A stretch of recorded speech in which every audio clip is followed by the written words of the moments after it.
అంటే ఈ ఎన్నికల తర్వాత జరిగిన పరిణామం ఏంటంటే 2014 నాటి పరిస్థితి మళ్ళీ పునరావృతమైంది. అప్పుడు బ్యారేజీలు గట్టగా నీళ్లు పోయినాయి, గలగల గోదావరి తరలిపోయింది. ఇప్పుడు బ్యారేజీలు కట్టినాక కూడా గలగల గోదావరి తరలిపోయింది. తరలిపోవాలి రేవంత్ రెడ్డి గారి స్వప్నం అది.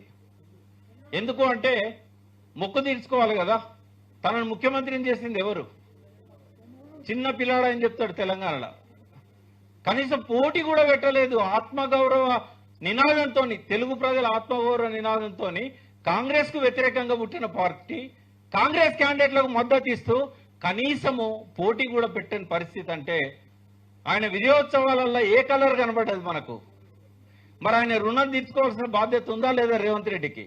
అందుకే ఈ కుట్ర ఏంటంటే కాళేశ్వరం కూలేశ్వరం అన్నా, మేడిగడ్డ ఒక 2 పియర్లు 3 పియర్లు దెబ్బతింటే అన్నారం బ్యారేజ్ మేడిగడ్డ మొత్తం నాశనమైపోయిందని అన్నా, కాళేశ్వరంలో ఎన్ని 28 ప్యాకేజీలలో ఎన్ని పెద్ద పెద్ద ప్రాజెక్టులు ఉన్నాయో అవన్నీ పక్కకు పెట్టి 1,02,000 కోట్లు కేవలం అన్నారం సుందిల్లా ఈ మేడిగడ్డ బ్యారేజీల మీదనే ఖర్చు పెట్టారని చెప్పినా, 1,00,000 కోట్లు దోచుకున్నాడని చెప్పినా, ఆయన ఉద్దేశం ఈ కాళేశ్వరం దండుగా అని చెప్పినా కూడా ఆయన అంతర్గతంగా ఆయన మనసులో ఉన్నది చంద్రబాబు కావాల్సింది గలగల గోదావరి తరలిపోతుండాలి, బిరబిరా కృష్ణమ్మ పరుగులెడుతుండాలి, రాజమండ్రి విజయవాడలో బంగారు పంటలు పండుతూ ముంగిట్ల మురిపాలు దొరలాలి, మళ్ళీ మరొకసారి నల్గొండ పాలమూరులో వలసలు శవాలు మనకుండాలి.